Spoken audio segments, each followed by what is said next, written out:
যতবার কাঁদতে বসেছি ততবার তুমি এসে হাসিয়ে দিয়েছ।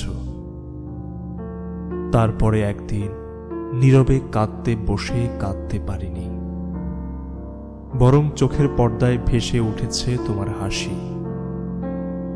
সেই থেকে আমি আর কাঁদতে বসি না।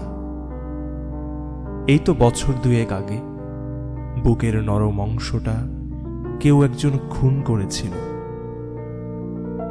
আমি শত চেষ্টা করেও কাঁদতে পারিনি, অথচ কান্নার বদলে আমার চোখ সেদিন ফুলের মতো গোপন হেসেছিল।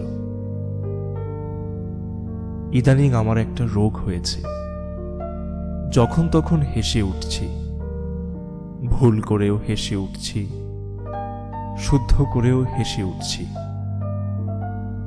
আমার এই হাসি যদি তোমার পথ চেয়ে বসে থাকে, তুমি কি তার মূল্য দেবে, নাকি খুঁজে নেবে নতুন সুখের ফেরিওয়ালা?